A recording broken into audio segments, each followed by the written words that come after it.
Cada primavera entre 1850 y 1854, al menos 7 hijas de las familias más adineradas de plantaciones en Luisiana desaparecieron sin dejar rastro. Nunca se encontraron cuerpos, nunca se completaron investigaciones. Las familias afirmaban que sus hijas habían sido enviadas a escuelas de refinamiento en Europa o se habían casado con primos lejanos en Savannah. Pero en los archivos olvidados del condado de West Feliciana, existe un diario encuadernado en cuero que cuenta una historia diferente, una historia de un tratamiento tan brutal, tan metódicamente cruel, que 3 hombres estuvieron dispuestos a arriesgar sus vidas para detenerlo. Esta es la crónica de lo que realmente ocurrió en el granero de la finca Beaumont, y por qué el cuerpo de Isabella Beaumont nunca fue encontrado. La verdad sobre el destino de Isabella Beaumont comenzó con la obsesión de su madre, pero terminó con una revelación que sacudiría los cimientos de la élite de la sociedad de Luisiana. Baton Rouge, Luisiana, en la primavera de 1850, se erigía como un monumento a la prosperidad sureña y a las apariencias meticulosamente mantenidas. Las familias de plantaciones de la ciudad competían no solo en rendimientos de algodón y tenencias de tierra, sino en la perfección de sus linajes, la elegancia de sus hijas y el control absoluto que ejercían sobre cada aspecto de sus dominios. A lo largo de los acantilados con vista al río Mississippi, mansiones se elevaban como templos blancos, cada una proclamando la superioridad de su dueño a través de columnas griegas y jardines manicuros, que requerían docenas de manos esclavizadas para su mantenimiento. La finca Beaumont ocupaba casi 4,000 acres de tierra prime para algodón, a 15 millas al noreste de Baton Rouge propiamente dicho. Victoria Beaumont había heredado la propiedad de su padre en 1838, un hecho raro que la hacía tanto rica como profundamente resentida por el escrutinio que tal independencia traía. A los 42 años, se había transformado en la árbitra de la aceptabilidad social entre la élite de las plantaciones. Sus cenas eran legendarias por su exactitud. La platería tenía que brillar en el ángulo preciso. Las flores debían arreglarse al estilo francés que había estudiado durante una breve estancia en Nueva Orleans. Su propia figura permanecía delgada como un junco, gracias a un régimen de agua con vinagre y corsés apretados que la dejaban perpetuamente sin aliento, pero innegablemente a la moda. Isabella Beaumont, a los 19 años, representaba todo lo que su madre despreciaba. Donde Victoria era angular y afilada, Isabella había heredado la tendencia de su difunto padre hacia el peso. Según los estándares de 1850, se la consideraba grotescamente obesa, su cuerpo rehusando conformarse al ideal esbelto que Victoria adoraba. Pero el tamaño de Isabella no era meramente una característica física para su madre, era una rebelión deliberada, una humillación pública, una mancha en el nombre Beaumont que se hacía más pronunciada con cada mes que pasaba.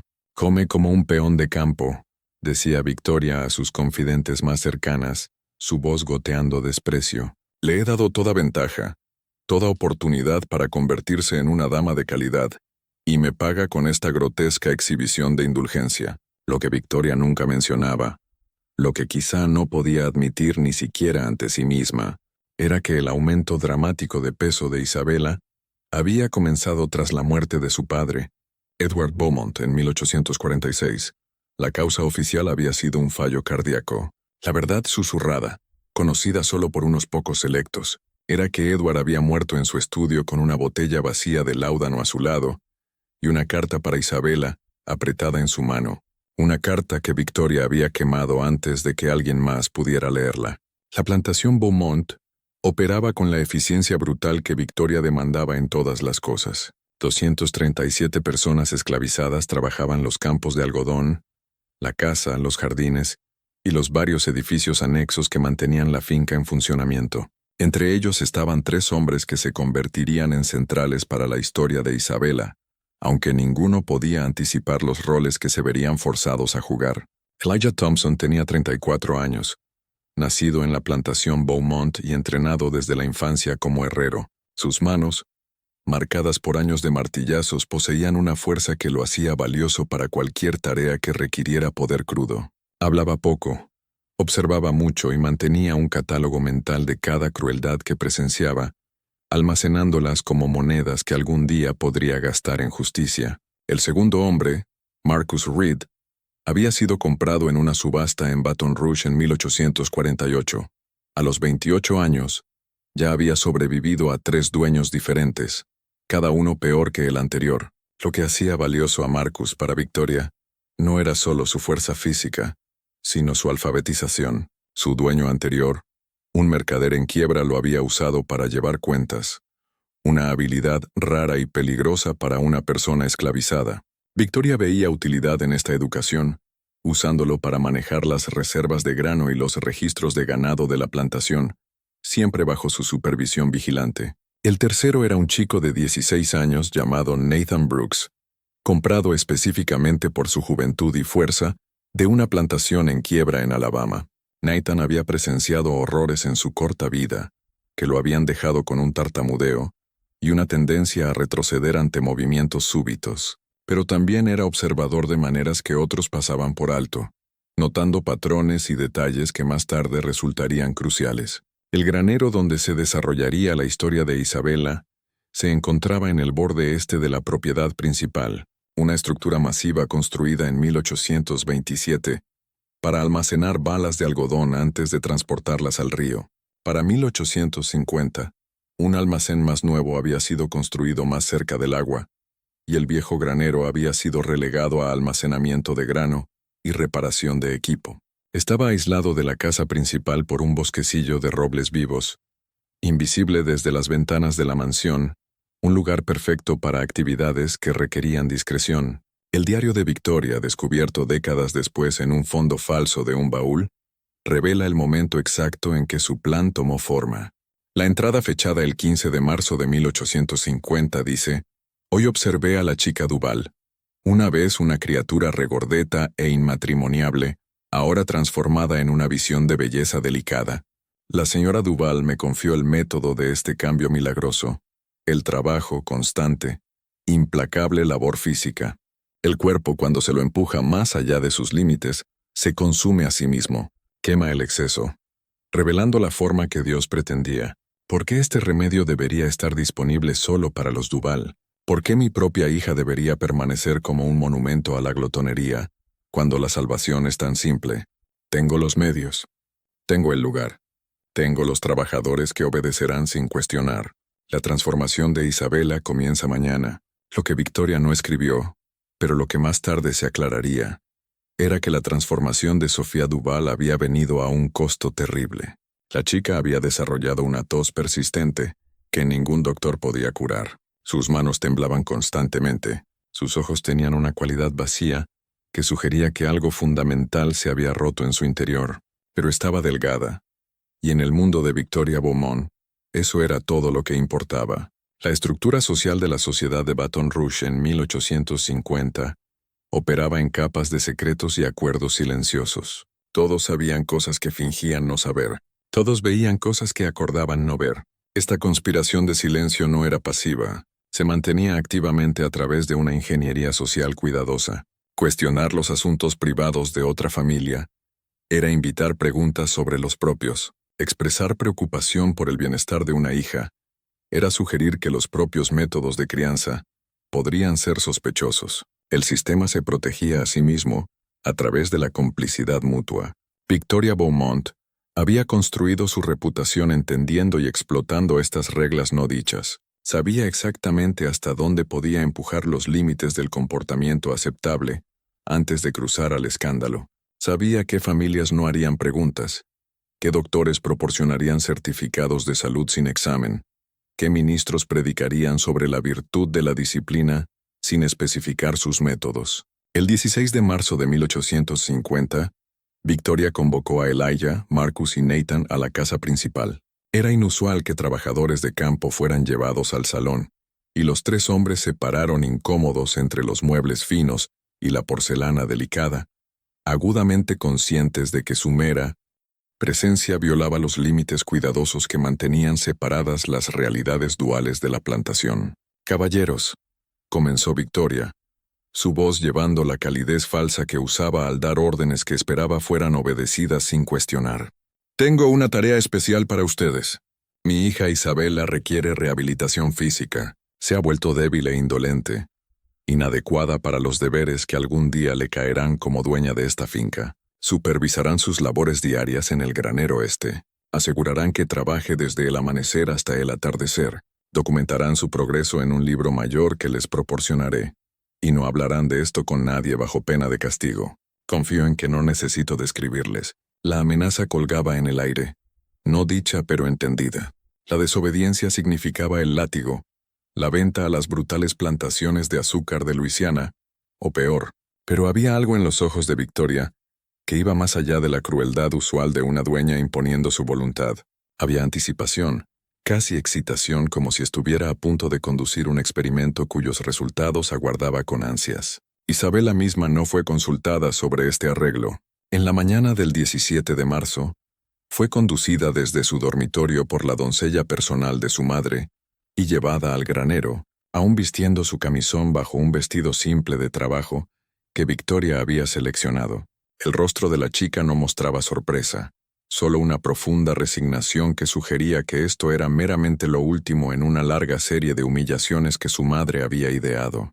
La primera mañana en el granero comenzó con una eficiencia mecánica que se sentía ensayada, como si Victoria hubiera planeado cada detalle de la degradación de Isabela. Elijah, Marcus y Nathan habían recibido sus instrucciones con precisión militar. Isabela debía moler maíz usando el molino de piedra manual, cargar sacos de 50 libras de grano de un extremo del granero al otro y partir leña hasta que sus manos se ampollasen. El trabajo no estaba diseñado para productividad, sino para agotamiento. Cada tarea calibrada para empujar su cuerpo más allá de sus límites, mientras producía suficiente salida útil para justificar el labor, si alguien preguntaba. El granero mismo amplificaba cada sonido. El rechinar de la piedra contra el grano resonaba en el techo alto. La respiración labore de Isabela se convertía en un ritmo que los tres hombres se encontraban inconscientemente siguiendo. El crujido de las vigas antiguas del edificio parecía marcar el tiempo como un reloj. Cada gemido de madera un recordatorio de horas pasando en una brutal sámenes. Lo que más impactó a Marcus en esos primeros días fue el silencio de Isabela. No se quejaba, no suplicaba. Ni siquiera hablaba excepto para pedir agua, que les habían instruido proporcionar con moderación. Su rostro permanecía inexpresivo mientras trabajaba, como si se hubiera removido de su cuerpo y estuviera observando desde una gran distancia. Victoria llegaba cada tarde a las 3:00 en punto, sus faldas rozando el piso del granero mientras circulaba alrededor de su hija como un comprador inspeccionando ganado. Llevaba un diario de cuero y en él registraba mediciones, observaciones y evaluaciones con desapego clínico. Peso estimado 195 libras, escribió el 20 de marzo. Rostro permanece hinchado. Brazos muestran ligera reducción en circunferencia, manos desarrollando callos, lo cual es desafortunado pero necesario. Temperamento apropiadamente sumiso. El tratamiento progresa como se esperaba, pero las entradas del diario de Victoria contaban solo parte de la historia. Lo que no registraba eran las conversaciones privadas que estaba teniendo con otras damas de plantaciones que tenían hijas que consideraban problemáticas. La señora Elena Duval, cuya hija Sofía había sido atrapada leyendo literatura abolicionista contrabandeada del norte. La señora Beatrice Moreau, cuya hija Olivia había rechazado 3 propuestas de matrimonio adecuadas, insistiendo en que quería estudiar medicina. La señora Constance Laurent, cuya hija Amelia había sido descubierta enseñando a leer en secreto a niños esclavizados. Estas mujeres visitaban la finca Beaumont, bajo varios pretextos: té de la tarde, consultas de jardín, discusiones de eventos sociales próximos, pero siempre pedían ver el granero, y Victoria siempre accedía, guiándolas a través del bosquecillo de robles para presenciar la transformación de Isabela. Vean, decía Victoria gesticulando hacia la forma exhausta de su hija. El cuerpo responde a la disciplina igual que el espíritu. 3 semanas de labor adecuada, y ya el exceso comienza a derretirse. Imaginen lo que 3 meses podrían lograr. 6 meses, 1 año. Las visitantes tomaban notas. Preguntaban sobre métodos, duración, supervisión. Indagaban sobre restricciones dietéticas y si a Isabela se le permitía algún tiempo de ocio. Victoria respondía a cada pregunta con el entusiasmo de una científica, compartiendo investigación innovadora. Ningún ocio, confirmaba. El ocio es lo que creó este problema. La ociosidad y la indulgencia son hermanas que crían debilidad en nuestras hijas. Aquí Isabela aprende el valor del trabajo. Aprende que la comodidad debe ganarse. Aprende que su cuerpo no es suyo para arruinar con glotonería. Para abril, la primera de las otras chicas llegó. Sofía Duval fue entregada a un granero en la propiedad de su familia, supervisada por 3 hombres esclavizados que habían recibido las mismas instrucciones que Elijah, Marcus y Nathan. Olivia Moreau siguió 2 semanas después, luego Amelia Laurent. Cada familia modificaba el enfoque para adaptarse a sus necesidades particulares, pero el núcleo permanecía igual: aislamiento, labor y la quebrantadura de la voluntad disfrazada de mejora física. Lo que ninguna de estas madres anticipaba era que sus hijas pudieran hablar entre sí. Las plantaciones estaban esparcidas por el condado, pero los trabajadores esclavizados se movían entre propiedades llevando mensajes y noticias. Nathan, quien a veces era enviado a entregar grano a fincas vecinas, comenzó a notar un patrón. Graneros que habían sido usados para almacenamiento de repente estaban prohibidos. Jóvenes mujeres blancas que habían sido fijas en reuniones sociales, de repente estaban ausentes, sus madres explicando que estaban enfermas o visitando parientes. «Hay otras», susurró Nathan a Marcus una tarde mientras aseguraban el granero para la noche. «Las vi, chicas trabajando como Isabela, luciendo igual de cansadas, igual de asustadas». Marcus sintió algo frío asentarse en su estómago. Lo que estaban presenciando no era un acto aislado de crueldad. Era un sistema cuidadosamente construido y en expansión. Dentro del granero, algo inesperado estaba ocurriendo con Isabela. El trabajo era brutal, diseñado para quebrarla, pero también era la primera vez en años que había estado lejos del escrutinio constante y la crítica de su madre. En el granero era simplemente un cuerpo realizando tareas. No había espejos que reflejaran su fracaso en cumplir estándares imposibles. No había escenas donde fuera exhibida como evidencia de la decepción de su madre. Y estaban Elijah, Marcus y Nathan, quienes la trataban con un respeto cuidadoso que la sorprendía. No se burlaban de su tamaño. No comentaban sobre su apariencia. Cuando luchaba con una carga particularmente pesada, Elijah se posicionaba en silencio para tomar algo del peso sin hacerlo obvio. Cuando sus manos sangraban por la madera áspera, Marcus traía trapos limpios y le mostraba cómo envolverlos para prevenir infecciones. Cuando tropezaba por agotamiento, Nathan la atrapaba y la estabilizaba sin juicio. La primera vez que Isabela habló más allá de pedir agua fue el 8 de abril, 6 semanas en su confinamiento. Estaba descansando durante el breve descanso del mediodía, y Elijah estaba reparando un equipo cerca. «¿Me odian?», preguntó en voz baja. Las manos de Elijah se detuvieron en las herramientas. No la miró directamente, sabiendo que tal contacto visual podía ser visto como insubordinación si alguien los observaba. «No, señorita», respondió con cuidado. «Deberían», continuó Isabela. «Soy todo lo que deberían odiar, la hija de su dueña, viviendo en comodidad mientras ustedes sufren. Yo me odiaría». Elijah eligió sus palabras con la cautela de un hombre que sabía que la honestidad podía costarle la vida. «El odio toma energía, señorita. Energía mejor gastada en sobrevivir». Fue una declaración simple, pero abrió algo en Isabela. Por primera vez comenzó a ver a los 3 hombres no como extensiones de la voluntad de su madre, sino como seres humanos atrapados en el mismo sistema cruel, aunque de maneras profundamente diferentes. Las conversaciones crecieron más largas, siempre conducidas en susurros cuidadosos durante breaks o en la mañana temprana, antes de la inspección de Victoria. Isabela aprendió que Elijah tenía una esposa y 2 hijos viviendo en los cuartos, que Marcus había vivido una vez en una ciudad y podía leer y escribir mejor que la mayoría de los hombres blancos, que Nathan soñaba con la libertad que quizás nunca experimentaría. A su vez, los hombres aprendieron sobre la vida de Isabela en la mansión, que era su propia forma de imprisonment, las reglas interminables sobre comportamiento y vestido, la crítica constante de cada bocado de comida, cada palabra dicha, cada aliento tomado, el aislamiento de otros jóvenes de su edad, porque su madre la consideraba demasiado vergonzosa para ser vista. «Ella quiere que desaparezca», dijo Isabela una mañana en mayo. «Quiere la hija que imaginó, no la que tiene.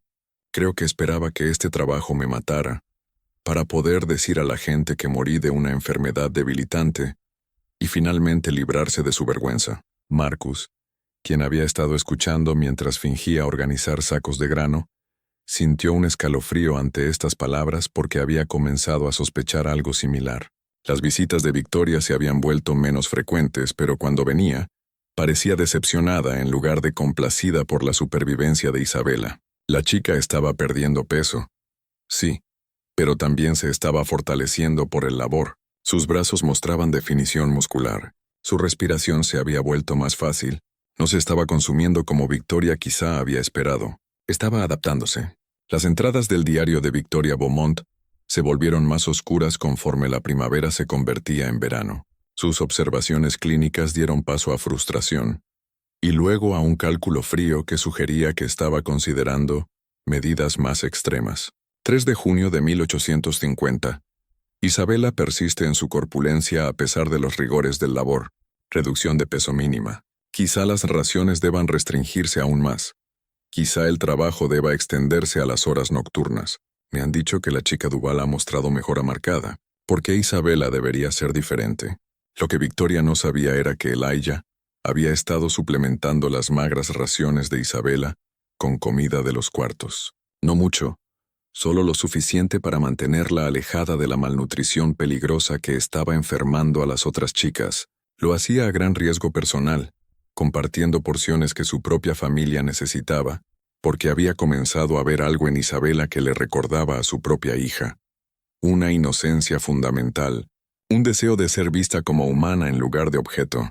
Pero había otros cambios ocurriendo, cambios sutiles en la dinámica dentro del granero que ninguno había anticipado. Isabela y Elijah habían comenzado a hablar más libremente durante las largas horas de trabajo. Lo que empezó como intercambios breves sobre tareas, evolucionó en conversaciones sobre la vida, la esperanza y la absurdidad de un mundo que valoraba algunas vidas sobre otras, basado en el color de piel o la forma del cuerpo. Tu madre me haría azotar por mirarte directamente, dijo Elijah una tarde mientras trabajaban juntos para mover un equipo roto.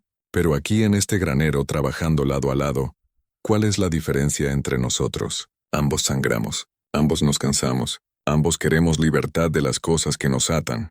Isabela nunca había considerado el paralelo antes. Su imprisonment era diferente del de Elijah, ciertamente, pero aún era imprisonment. No podía dejar el granero. No podía tomar decisiones sobre su propio cuerpo o su propia vida. Existía solo como un problema a resolver, un defecto a corregir. La primera vez que se tocaron con intención en lugar de accidente fue a finales de junio. Isabela había estado levantando un saco de grano cuando su fuerza falló y tropezó. Elijah la atrapó, y por un momento estuvieron lo suficientemente cerca para sentir el aliento del otro. Ninguno se apartó.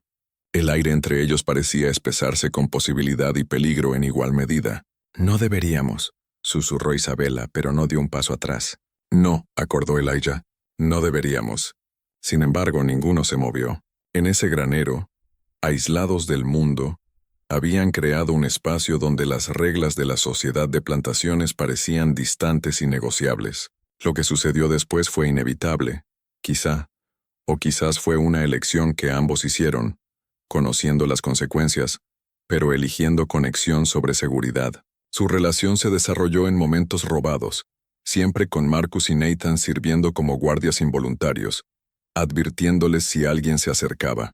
Lo que comenzó como consuelo evolucionó en algo más profundo, un afecto genuino, que trascendía las circunstancias imposibles de su situación. Pero los secretos tienen una forma de revelarse, y para mediados de julio, tanto Marcus como Nathan sabían lo que estaba ocurriendo. Ninguno lo habló directamente, pero ajustaron sus posiciones para proporcionar más privacidad. Crearon tareas que requerían que Isabela y Elijah trabajaran en la esquina trasera del granero. Desviaron su atención durante los breves momentos en que los dos buscaban la compañía del otro. Esto terminará mal, dijo Marcus a Nathan una tarde después de que Isabela hubiera sido devuelta a la casa principal y Elijah hubiera partido a los cuartos. No hay versión de esta historia que termine bien. Nathan, quien a los 16 entendía la crueldad del mundo de maneras que deberían haber estado más allá de sus años, asintió lentamente. Tal vez, pero quizás merezcan algo de felicidad, aunque sea breve. Tal vez eso sea todo lo que cualquiera de nosotros obtiene. Victoria, consumida con su operación en expansión de graneros de rehabilitación a través del condado, falló en notar el cambio en su hija. Estaba demasiado ocupada documentando sus métodos, correspondiendo con familias interesadas tan lejos como en Carolina del Sur y Tennessee, y calculando las ganancias que podría derivar de ofrecer su expertise como consultora en reformar hijas rebeldes. Su diario del 12 de julio revela sus ambiciones. El interés en la metodología de tratamiento ha excedido todas las expectativas. La señora Patricia Rutherford de Mobile ha escrito solicitando un protocolo detallado. Tiene una hija que insiste en pintar, en lugar de enfocarse en logros adecuados. La señora Vivian Caldwell de Savannah indaga sobre resultados, expresando preocupación por una hija que ha desarrollado un interés indecoroso en los asuntos financieros de la familia. El potencial para expansión es considerable. Quizá un tratado publicado sobre el tema, la corrección de la indolencia femenina a través del labor medido, sería un título apropiado. Pero mientras Victoria planeaba su imperio de crueldad, el cuerpo de Isabela estaba sufriendo un cambio que no tenía nada que ver con la pérdida de peso. Para principios de agosto, comenzó a experimentar náuseas matutinas. Al principio, lo atribuyó a la mala comida y el agotamiento constante, pero cuando sus ciclos mensuales fallaron en llegar, entendió lo que había sucedido. Se lo dijo a Elijah primero durante un momento quieto, cuando Marcus y Nathan estaban ocupados en el extremo lejano del granero. «Estoy embarazada», susurró, su mano moviéndose instintivamente a su estómago. «Tu hijo». El rostro de Elijah pasó por una serie de expresiones: shock, miedo, y luego una ternura que hizo que los ojos de Isabela se llenaran de lágrimas. Pero ambos sabían lo que esto significaba. Un embarazo sería imposible de ocultar. Cuando Victoria lo descubriera, las consecuencias serían catastróficas. «Te matarán», dijo Isabela, su voz quebrándose. «Mi madre te hará matar por esto». Quizás a los tres para asegurar que nadie hable. Elijah tomó sus manos en las suyas, un gesto tan peligroso y tan necesario que ninguno se preocupó por quién pudiera ver. «Entonces tenemos tiempo para planear. Tenemos tiempo para encontrar una salida de esto». Pero planear requería información, e información requería riesgo. Marcus, usando su alfabetización y su acceso ocasional a la oficina de la plantación, comenzó a reunir lo que podía: facturas de venta, registros de propiedad, correspondencia entre plantaciones. Buscaba cualquier cosa que pudiera revelar la extensión de la red de Victoria, cualquier debilidad que pudieran explotar. Lo que encontró fue peor de lo que había imaginado. Escondido en un libro mayor marcado como gastos del hogar, estaban entradas que sugerían que al menos 4 otras chicas habían pasado por el tratamiento de Victoria antes de Isabela. Junto a cada nombre estaba una entrada final, dispuesta por causas naturales, o transferida a familia en Arkansas, o simplemente resuelta. «¿Qué significa resuelta?», y preguntó Nathan cuando Marcus le mostró las entradas tarde una noche. La expresión de Marcus era sombría. «Nada bueno». Nada bueno en absoluto. El patrón era claro: chicas que no respondían al tratamiento, que no perdían peso o que probaban ser demasiado rebeldes, simplemente desaparecían de los registros. Sus familias recibían certificados de muerte o cartas, explicando que habían sido enviadas por su propio bien, pero no había tumbas, no direcciones de envío, no rastro a seguir. «Isabela está en más peligro del que sabe», dijo Marcus. «Incluso sin el embarazo.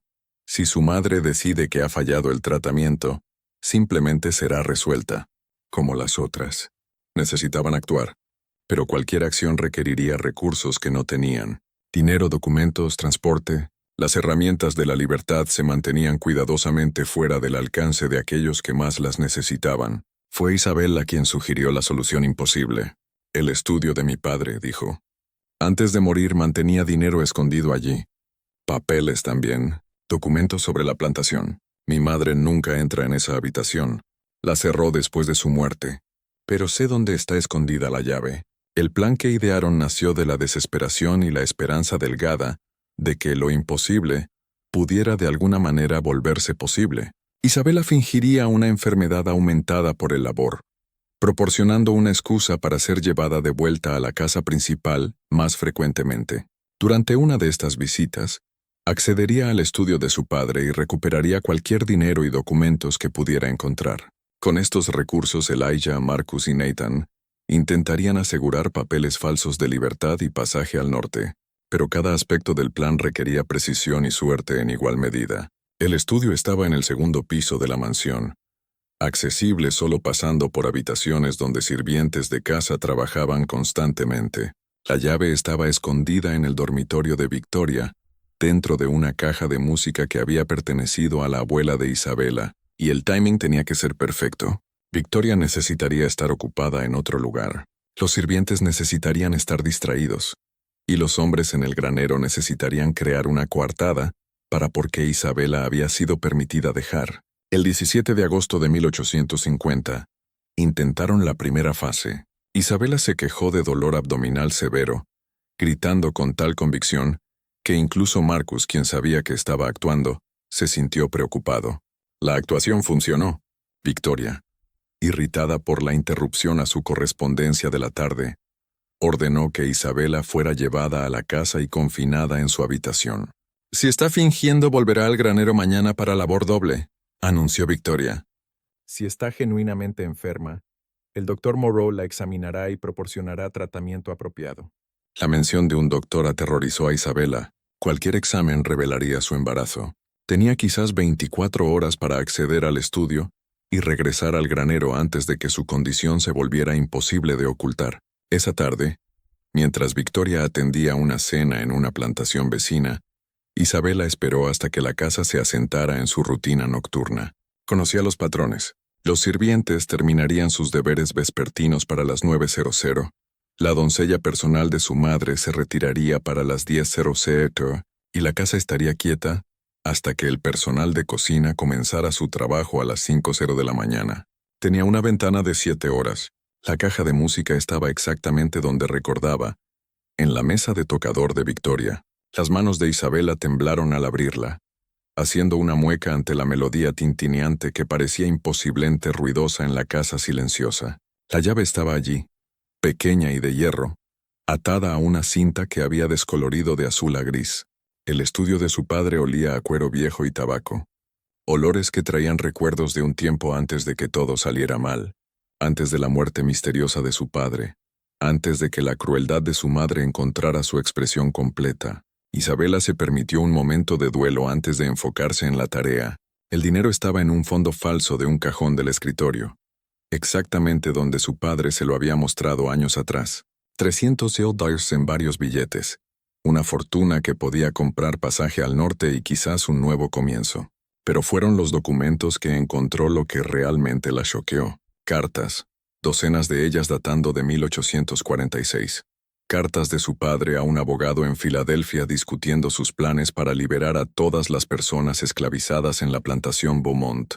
Cartas detallando su creciente horror ante la institución de la esclavitud, su despertar moral, su determinación para actuar según su conciencia, sin importar las consecuencias sociales y financieras. Y una carta final no sellada, dirigida a Isabela misma. «Mi querida hija, si estás leyendo esto, entonces he fallado en encontrar el coraje que necesitaba en vida, y quizá lo he encontrado solo en la muerte. Tu madre te dirá que morí de fallo cardíaco, y quizá en un sentido lo hice. Mi corazón falló en ser lo suficientemente valiente para oponerse al mal en el que he participado por tanto tiempo. No puedo liberar a aquellos que he esclavizado mientras vivo, porque tu madre usará todos los medios legales para detenerme, pero puedo asegurar que en mi muerte, los medios para su libertad existan. El dinero en este cajón es para ti, pero espero que lo uses como yo no pude, para ayudar a aquellos que merecen libertad a ganarla. Perdóname por mi cobardía. Perdóname por dejarte sola con la crueldad de tu madre. Merecías un padre mejor. Ellos merecían un dueño mejor. Yo merecía un alma mejor». Isabela se paró en el estudio oscuro, las palabras de su padre borrosas a través de sus lágrimas. No había muerto de fallo cardíaco. Se había quitado la vida, abrumado por la culpa y la imposibilidad de cambiar el sistema del que se había beneficiado. Y Victoria había escondido esta verdad, quemado la carta que había dejado y cerrado cualquier evidencia de su transformación. Tomó el dinero y las cartas, pero también encontró algo más: el testamento de su padre, nunca aprobado, nunca ejecutado. En él, dejaba la plantación no a Victoria, sino a Isabela, con instrucciones explícitas de que todas las personas esclavizadas fueran manumitidas en su muerte. Victoria había escondido este documento, continuando operando la plantación como si lo hubiera heredado legítimamente, forjando la firma de su marido muerto en documentos que mantenían su control. Esta era la palanca que necesitaban. Esta era prueba que podía destruir la autoridad de Victoria, que podía desafiar la base misma de su poder, pero usarla requeriría acceso al sistema legal, a abogados y cortes que nunca escucharían a un hombre esclavizado o a una hija obesa considerada incompetente por su madre. Isabela regresó a su habitación justo cuando el cielo comenzaba a aclararse. Escondió los documentos y el dinero en el forro de un abrigo de invierno que colgaba en su armario, sabiendo que Victoria nunca buscaría allí durante los meses de verano. La mañana siguiente se declaró recuperada y lista para regresar al granero. Victoria, sospechosa pero incapaz de probar fingimiento, accedió, pero con una advertencia que heló a Isabela hasta el núcleo. El doctor Moreau visitará el granero mañana para evaluar tu condición física, anunció Victoria. Ha expresado preocupación de que el labor pueda ser demasiado extenuante. Le he asegurado que estás prosperando bajo este régimen, y espero que lo confirmes. Cualquier sugerencia en contrario resultará en consecuencias que no disfrutarás.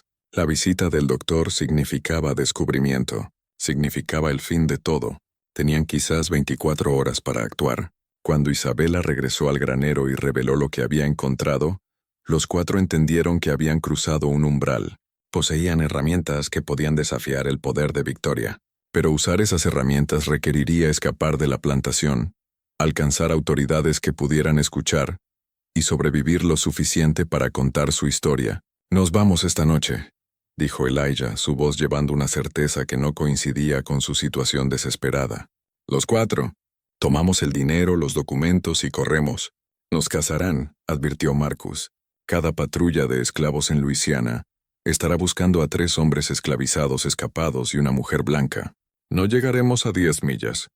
Pero Isabela tenía una idea, nacida de años observando la manipulación cuidadosa de apariencias de su madre. «No estaremos corriendo.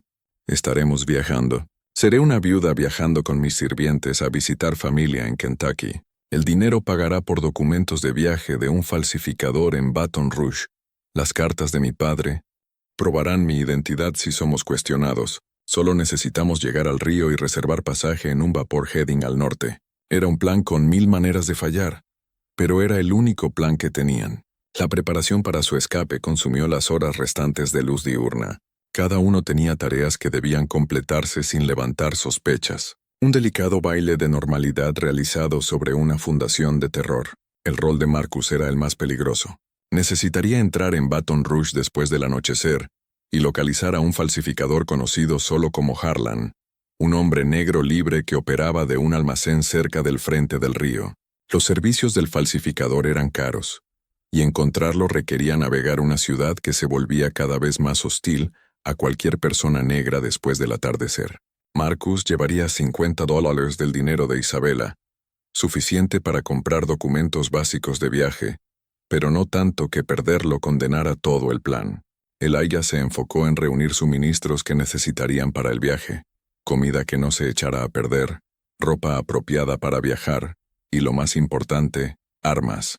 Logró adquirir 2 cuchillos del cobertizo de herramientas de la plantación, escondiéndolos en las vigas del granero donde ninguna inspección casual los encontraría. Eran armas pobres contra rifles, pero eran algo. La tarea de Nathan era crear una coartada. Permanecería en el granero después de que los otros se fueran, manteniendo la apariencia de que Isabela aún estaba confinada allí. En la mañana, cuando Victoria llegara para su inspección y encontrara a Isabela ida, Nathan afirmaría que ella había escapado durante la noche, superándolo y huyendo sola. Era una historia que le ganaría castigo, posiblemente severo, pero compraría tiempo a los otros antes de que se levantara la alarma. El chico de 16 aceptó este rol con una solemnidad que rompió el corazón de Isabela. «Diré que me amenazó con una herramienta», dijo Nathan trabajando los detalles de su historia, «que estaba enloquecida, que temí por mi vida. Creerán que una mujer blanca podía asustarme. Creerán que soy un cobarde. Déjenlos creerlo».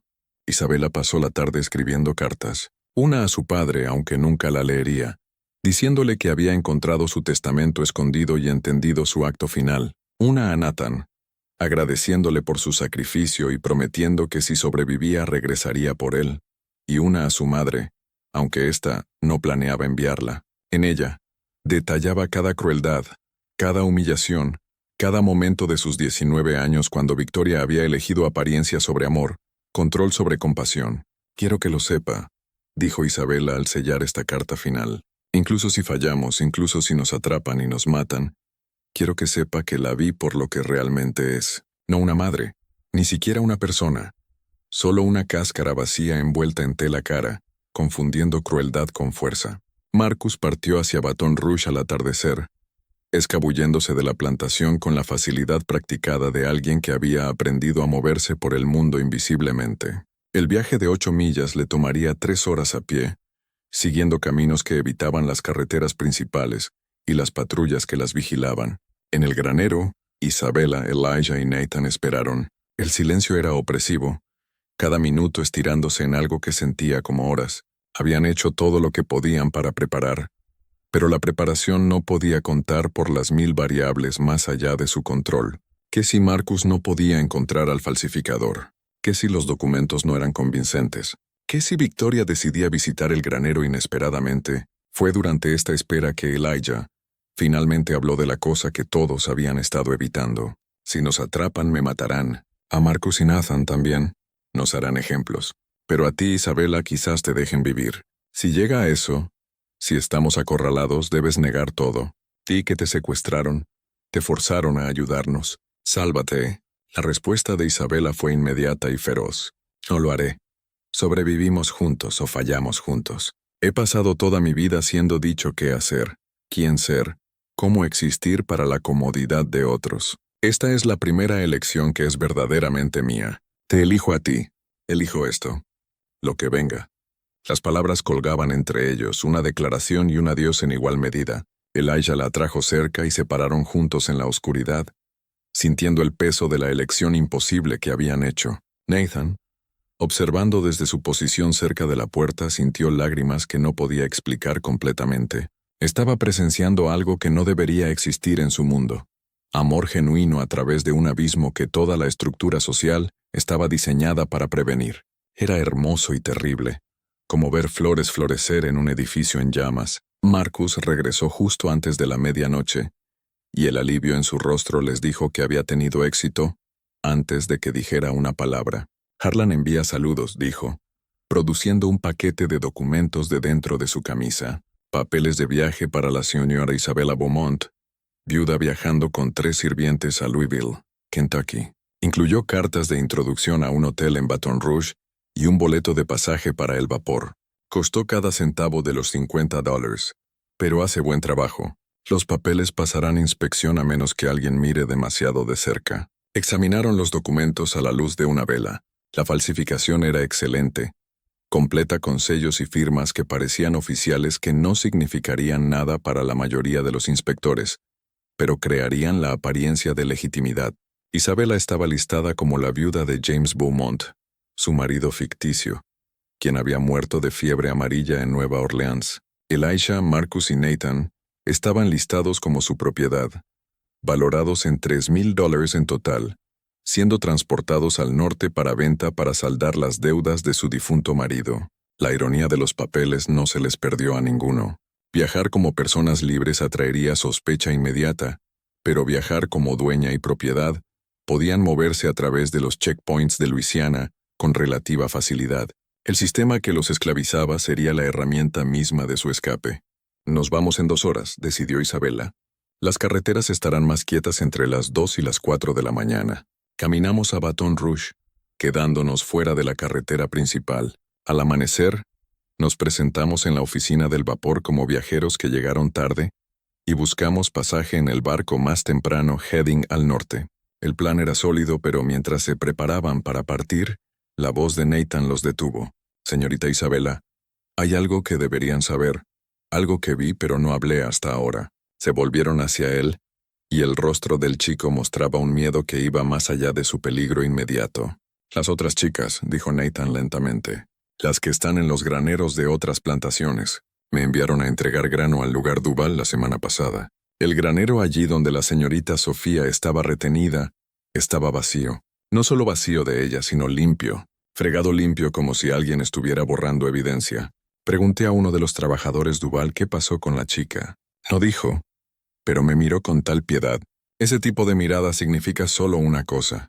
Las implicaciones se asentaron sobre ellos como un sudario. Sofía Duval, la primera de las otras chicas en someterse al tratamiento de Victoria, se había ido, no transferida, no enviada, ida de una manera que requería que un granero fuera fregado limpio de evidencia. ¿Cuántas?, susurró Isabela. ¿Cuántas otras? No sé con certeza, admitió Nathan, pero vi 3 graneros que han sido vaciados y limpiados. Duval, Moreau y Laurent. Todos comenzaron después de que tu madre visitara. Todos terminaron de la misma manera. Isabela sintió bilis subir a su garganta. Su madre no solo había estado experimentando con ella, había creado un sistema que estaba asesinando a jóvenes mujeres a través del condado, todo en nombre de la perfección física y la aceptabilidad social. Y las familias, desesperadas por corregir las fallas percibidas de sus hijas, habían sido cómplices en sus muertes. No podemos solo salvarnos a nosotros mismos, dijo Isabela, su voz temblando con rabia y duelo. Tenemos que exponer esto, todo. Los tratamientos, las muertes, todo. Pero Elijah sacudió la cabeza, su expresión dolorida. Isabela, si intentamos exponer esto antes de estar seguros, moriremos antes de que alguien escuche. Tenemos que sobrevivir primero. Tenemos que alcanzar gente que tenga el poder para investigar. Entonces, y solo entonces, podemos traer justicia. Tenía razón, e Isabela lo sabía. Pero el conocimiento de que estaban dejando a Nathan atrás, que otras chicas podrían estar sufriendo incluso mientras escapaban, la hacía sentir cómplice en el mal mismo que buscaba destruir. Reunieron sus suministros magros, los documentos, el dinero restante, los cuchillos y una pequeña cantidad de comida. Isabela tomó un último ítem, la carta que había escrito a su madre. No la enviaría, pero la mantendría. Un registro de todo lo que Victoria había hecho. El adiós a Nathan fue breve, porque algo más largo los habría roto a todos. El chico se paró en la puerta del granero, e Isabela lo abrazó. Este niño que estaba sacrificando su seguridad por la de ellos. Regresaré por ti, prometió. Cuando estemos seguros, cuando tengamos el poder para actuar, regresaré. No serás olvidado.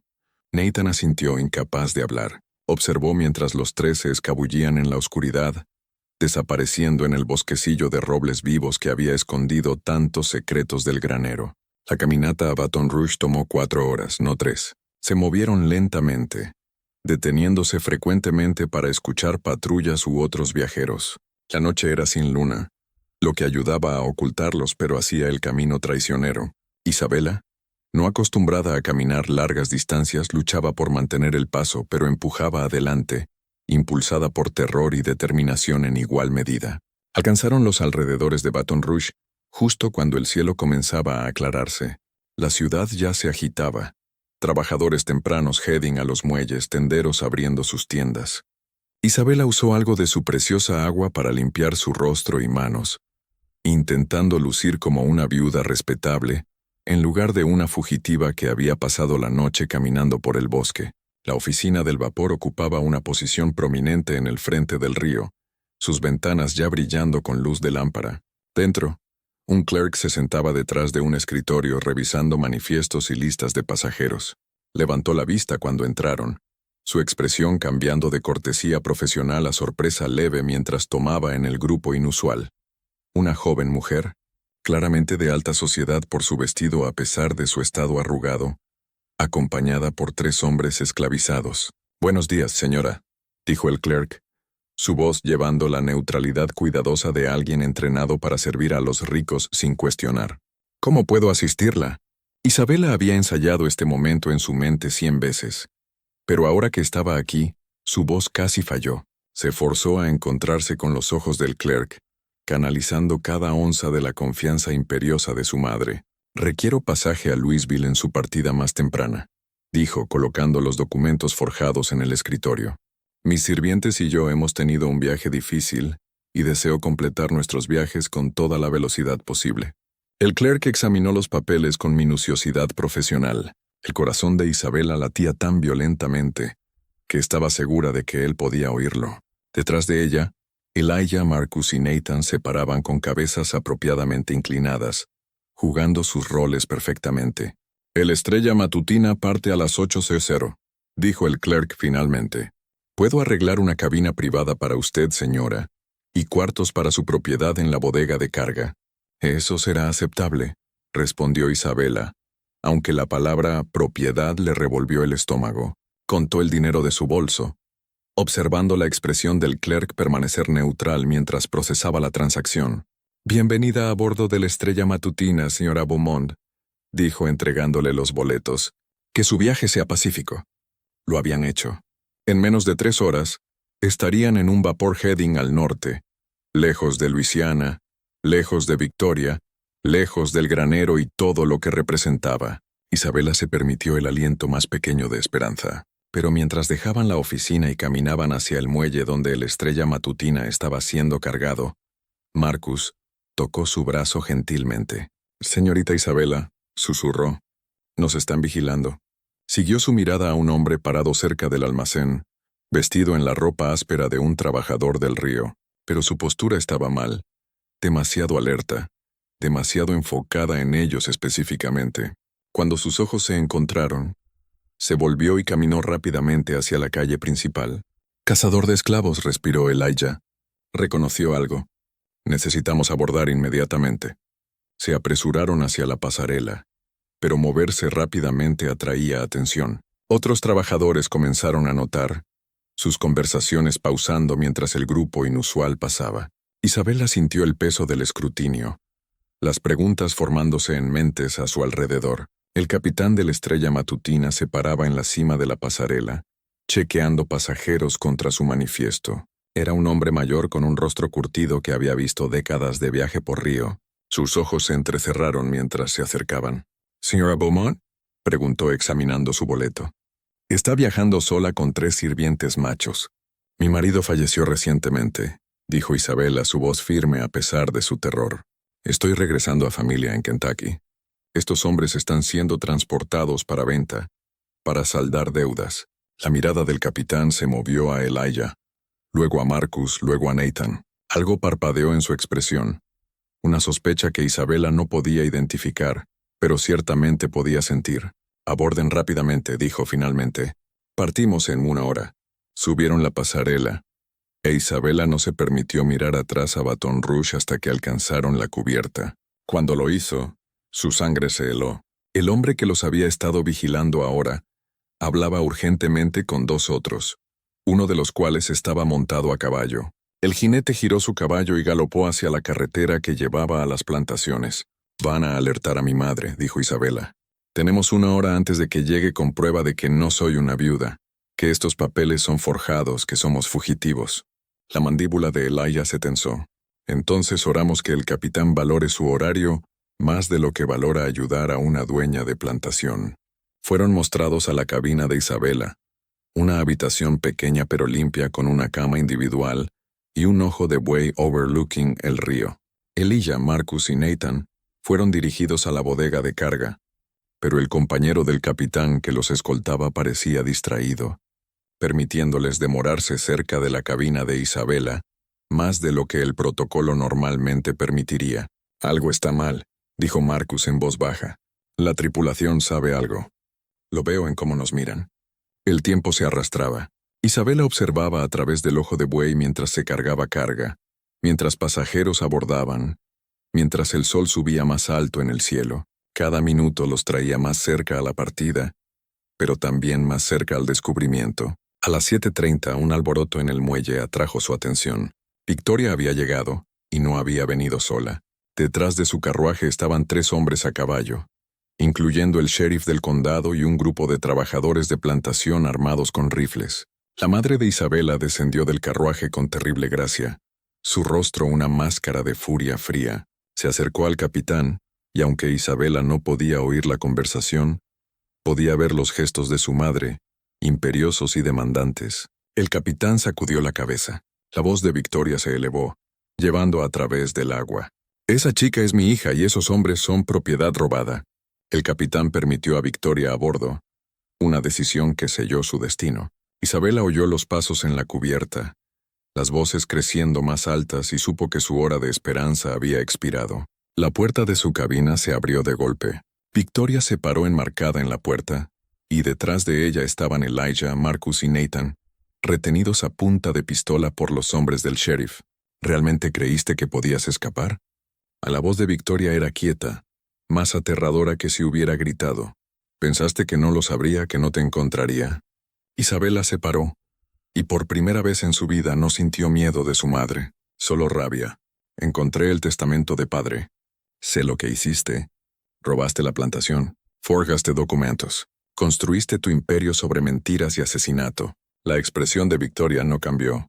Tu padre era un hombre débil que habría destruido todo lo que nuestra familia construyó. Hice lo necesario. Mataste a esas chicas, dijo Isabela.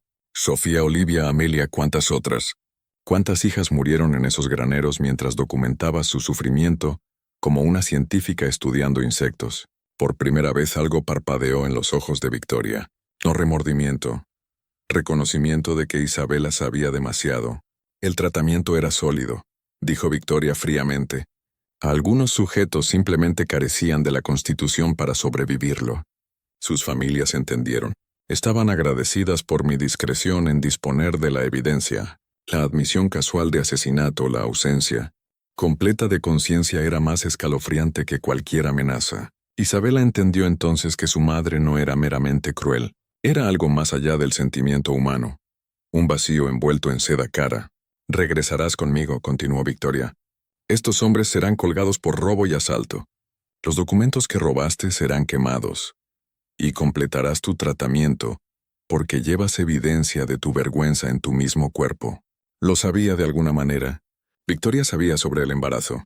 El doctor Moreau examinó tu habitación esta mañana, dijo Victoria leyendo la expresión de Isabela. Encontró cierta evidencia que sugería tu condición. Confirmó mis sospechas. Así que ves, mi querida hija, tu situación es mucho peor que simple desobediencia. Elijah se abalanzó adelante, pero el hombre del sheriff lo golpeó con la culata de un rifle, conduciéndolo a sus rodillas. Sangre corrió de un corte sobre su ojo. «¡Deténganse!», gritó Isabela. «Iré con ustedes.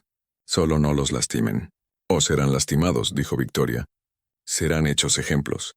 Pero primero me dirán quién más sabe sobre el testamento de tu padre». «¿Quién más ha visto estos documentos?». Fue Marcus quien habló, su voz clara a pesar de su terror. «Mucha gente sabe. Enviamos copias a abogados en Filadelfia, a abolicionistas en Boston, a periódicos en Nueva York. Incluso si nos matan, incluso si destruyen a Isabela, la verdad ya se está extendiendo». Era una mentira, un bluff desesperado, pero fue entregado con tal convicción que la certeza de Victoria vaciló por primera vez. «Son esclavos analfabetos», dijo, pero su voz llevaba un hilo de duda. «No podrían haberlo hecho. Puedo leer y escribir mejor que la mayoría de los hombres blancos en este condado», interrumpió Marcus. «Y pasé 3 semanas copiando cada documento en tu oficina, mientras planeabas tu imperio de tortura. Cada falsificación, cada certificado de muerte falso, cada carta arreglando la disposición de cuerpos, todo está documentado, todo enviado al norte, todo esperando ser publicado. No era verdad». Pero en ese momento, observando el rostro de su madre transformarse de certeza a miedo, Isabela entendió lo que Marcus estaba haciendo. Estaba comprando tiempo, creando duda, forzando a Victoria a considerar consecuencias más allá de su control inmediato. El sheriff dio un paso adelante, su expresión preocupada. «Señora Beaumont, si hay evidencia de irregularidades y documentos han sido enviados a autoridades». «No hay documentos», espetó Victoria. «Este esclavo está mintiendo para salvar su vida sin valor». Pero Isabela vio el cálculo en los ojos de su madre. Victoria estaba pesando riesgos, considerando posibilidades. Si incluso una fracción de la afirmación de Marcus era verdad, la exposición destruiría no solo su reputación, sino su libertad. El asesinato podía ser ocultado en Luisiana, entre la élite cooperativa, pero no si periódicos del norte comenzaban a hacer preguntas. «Pruébenlo», demandó Victoria. «Muéstrenme evidencia de que estos documentos fueron enviados». Marcus se encontró con su mirada firmemente. «La prueba llegará cuando los investigadores lo hagan.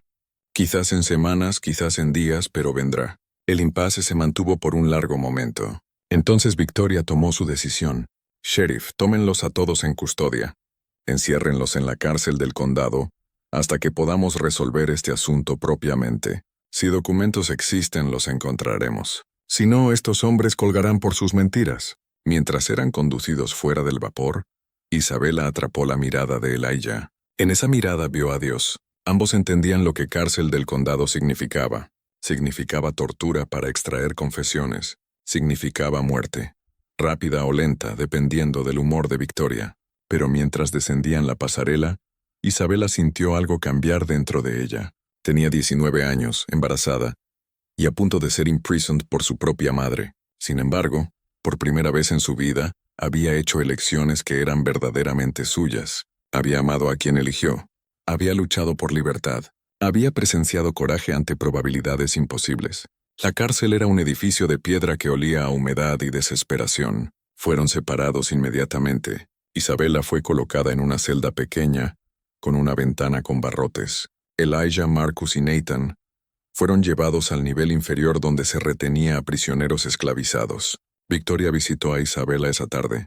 No trajo comida, no consuelo, solo evaluación fría. «Me has costado considerablemente», dijo Victoria. «El sheriff tiene preguntas. Otras familias están nerviosas sobre sus propios tratamientos.